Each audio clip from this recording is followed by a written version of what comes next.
the good and the bad, and nothing else. We like to attach labels to people. Everybody does it. People do it instinctively in respect of someone who they have just met, someone they have read about, a person they have known for a long time, or someone they have seen on television, for instance. It is rare for someone to say that they do not have a view or an opinion about someone. Examples might include: he's a dependable chap, always there when you need him. He's a funny-looking fellow. She is very catty. She is stunning-looking. A complete attention seeker. A genius musician. Really annoys me. I don't know what it is, but he does. All various views about different people. Those are just classifications based on looks and personality. One can classify somebody by race, religion, birthplace, occupation, gender, and so much more. Labels are used all the time as people are placed into boxes and compartments. Our kind do the same, but we differ in a fundamental way. We have an instant classification of people, which is very straightforward. We will place people into further categories. After this initial categorization, often using labels you would not, and then we may well attach additional labels similar to the ones you use. What is this initial categorization? It is simple. A person is either good or bad. That person is either with us or against us. They either do what we want or they do not. There are no ifs and maybes about these classifications.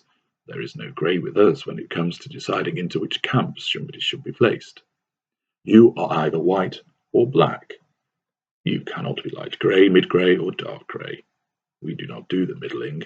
It is one or the other. Let me give you some examples of those around me at the current time. My boss, good. My mother, bad. Paul, a lieutenant of long standing, good. Andrea, my predecessor primary supply, bad.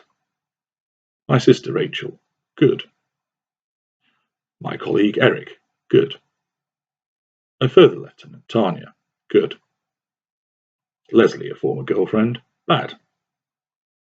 Elizabeth, a litigious former girlfriend, bad. Philip, another lieutenant, good.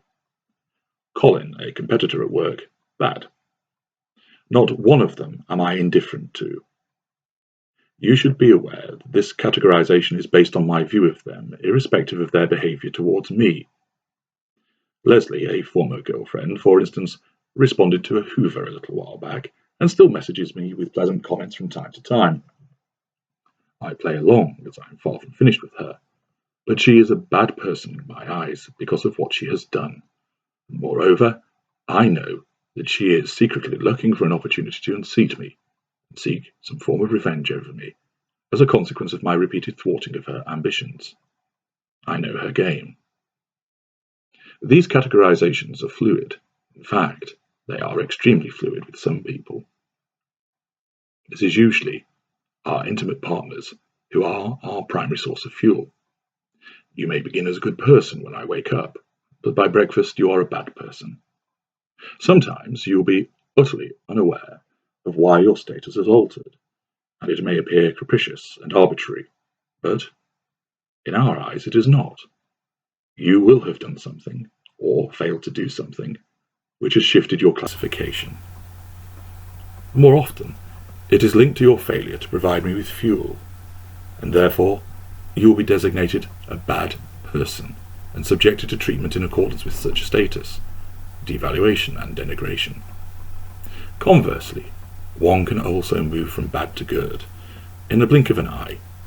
You won't necessarily realize why this is, but we do. It is entirely logical to us.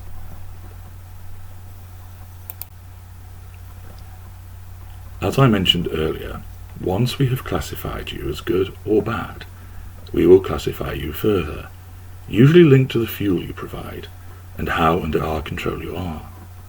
After that, we will use similar labels to you, describing somebody as interesting, handsome, and so on. Thus, take Paul, my long-standing sidekick.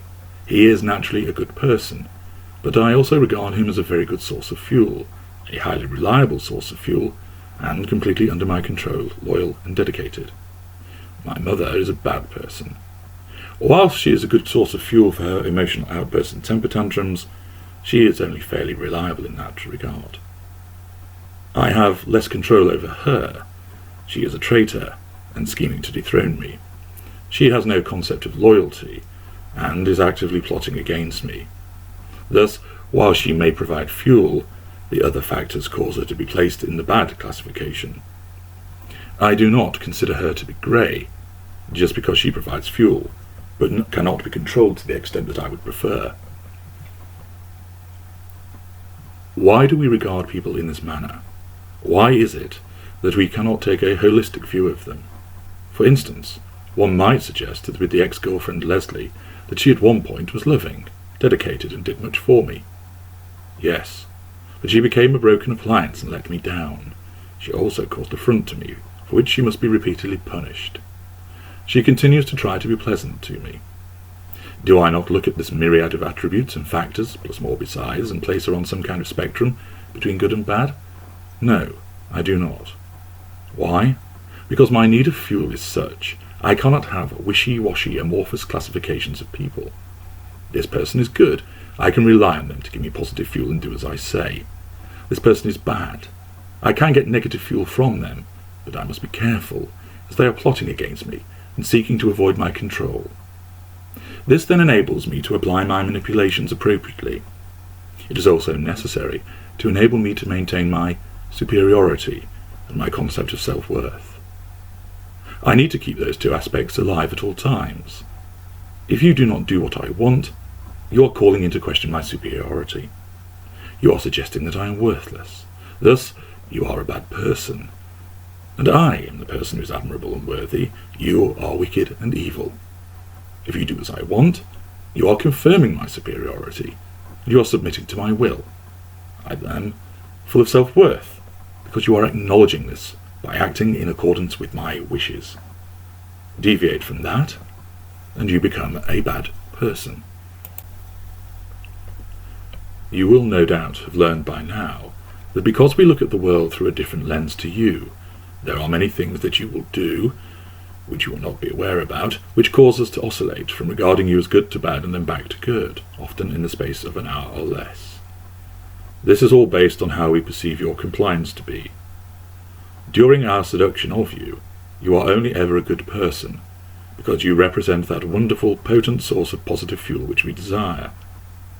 You represent the prospect of an undimmed source, unlike the bad person we are devaluing and about to discard. You always respond positively to our overtures, our love-bombing, and you give us what we want. Hence you remain a good person. Those who are in our coterie, our lieutenants, and those who form our facade, remain good people. Challenge us, defy us, or even worse, see through us, and you are challenging our need for superiority and self-worth, and you must automatically be designated as a bad person, irrespective of what may have come before. You fail to do what we want. You are a bad person. You then change and do what we want.